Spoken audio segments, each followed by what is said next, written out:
Hello, Mrs. God here. And one thing I was going to start doing with my channel, YouTube channel, is all the things I'm into. And this is some of the start of it. And I really like vinyl. And I do like metal music, but I like other music, and we will do other vinyl records that I buy. But today, we are going to talk about black metal.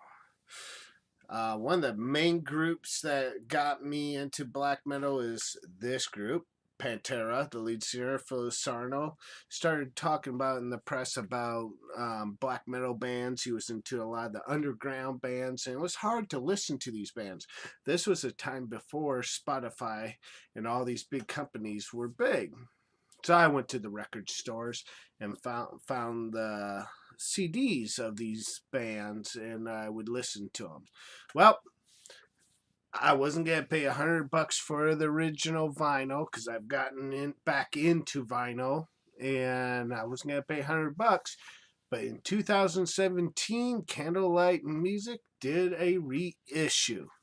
And these are two of the black metal albums that got me into more extreme music other than Pantera. Yes, there is more extreme stuff than Pantera out there. And this was what I found. I bought the Wilkins album, and I just couldn't get into it. It was okay. But when Imperior did this album, it was progressive. They had a symphony going, and I really got into this. And this is 9 Equilibrium, if I even said that right, released on April 27th, 1999 on Candlelight Music. It is 44 minutes and 0 seconds long. One thing about this album was I was blown away by how the music was just so sonic and everything flowed like you went to a symphony of metal. It was just so cool to me. I was blown away. I couldn't believe that this stuff was being put on to tape and was being recorded. And the CD versions, one thing that CDs do that vinyl is let me take that back. One thing that CDs don't do that vinyl does is that when you put on a CD and if you watch the charts of the music and everything, and you get a graph of it, compressed music CDs leave out a lot of stuff. So I was real excited when these came, when I saw them on Amazon, and I purchased the 2 Imperior albums that just blew me away and changed my music views on a lot of underground music. And this was one of them. And let's take a look at this album right now. And here it is. One thing I do like about vinyl is the big art. You see this art here? Just amazing art. You open it up, and look at that.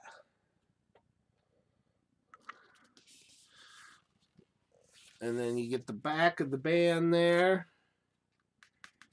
And then the record. Let's pull it out here. I mean, just the art and the concepts that you get in albums, it's just amazing, and I love it so much. Yeah, of course, we got, look at the gold shine. I don't know if you can really see that, but all the lyrics are in gold shine, and then it has the album cover up there. Real cool stuff. Little back cover there. Very dark imagery. And that's the thing about albums. You get all these imageries, and you get them in big contents is out in front of you. And one thing about this album is the gold. Look at that. It's kind of a gold brown. Get all the album songs on there, and then you flip it over, and you get the kind of the in layer of the album cover. This album, like I was saying, with all the sounds of the symphony, and it was very progressive, and it was what I was looking for at that time. I was looking for something that was kind of like Rush, like the progressive style, but just heavy hitting. And this just hit a home run with me.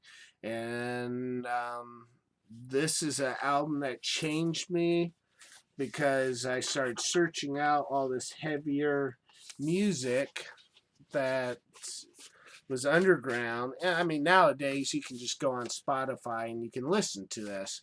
Well, that's fine and dandy, but I use Spotify as a tool to find the albums I want. But this was just had to buy on record, and when I heard it on record, I heard a whole total different album. Well, like I said, there was two albums. It was their last two albums, and this one, I thought that last album changed my mind. Well, not changed my mind, but changed myself into my search of music. This album certified me that these last two Imperial albums that they made were some of the most, for me, some of the greatest metal albums ever created. These albums reach up to the terms of Metallica's Master of Puppets and Justice. For me, you can put in Judas Priest Screaming for Vengeance. Yeah, I mean, these albums were phenomenal. They changed the way I looked at music, and I think they really changed a lot of bands in the black metal, because black metal at that time, because the one before the album I just described, a lot of the black metal was putting the vocals so where you couldn't even hear them, and it was like they were on a competition to sound like the most unstudioed bands out there. And these albums said, fuck that, we're just gonna go out, we're gonna make our vocals clear where people can hear them, and they put it forth, and there was no apologies for it, and it really changed, I think, the music scene to the better of black metal and underground metal. Well, anyway, this album came out. Prometheus, The Discipline of Fire and Demise. It was out October 21st, 2011. 51 minutes and 51 seconds of pure metal. One of the greatest metal albums ever put out. I remember listening to this when it came out in October, and I would listen to this album I had it on CD at that time, because CD was the thing until we really learned the truth of CD. Doesn't crack up to vinyl at all. And I would listen to this album non-stop. I mean, I was floored. I didn't think they could get any better than the last album, and they just gave more progressive and just kept working on the things they did. The operatic singing in it just blew me away. The guitar work, the bass work, the drum work. This album is also When the Clear. Isn't that freaking cool? I mean, yeah. Like I said, these are reissues. These aren't the originals. But I am such a happy person to be able to own these albums that made such an impact on me. I mean, and it was just kind of the music. This second album was kind of a little disappointment. I liked the one before because it opened up.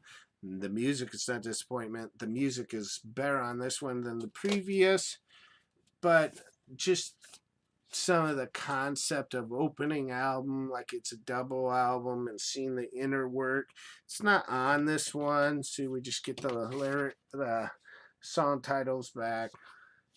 Get the inner sheet, which usually has the lyrics on there. Pretty cool how they did some of the printing on the words there. And then the color of the album's pretty cool too. This album, like I said, changed my certified. It didn't change it because the last album's changed my look of underground music. That started making me look out and find all these albums. This album made me certified that underground metal was out there, and I really went hunting then for underground metal. Nowadays you can find underground metal with Spotify. You put a band in, there's suggestions, you can go listen to them. Back then it was a search. You had to search these bands out and find out who was good and who you digged. So this is my first vinyl. The vinyl 2 albums that I just told you what they meant to me and how I reviewed them. Yes, these 2 albums are classics. These are metal classics. If you like this video, subscribe. Loomis is God A on YouTube. And hit that like button, because if I get enough response, even if I don't get response, I'm going to do this stuff because this is the stuff I'm into. Hey, guess what? Check you later. Have a good one. And we'll see you later.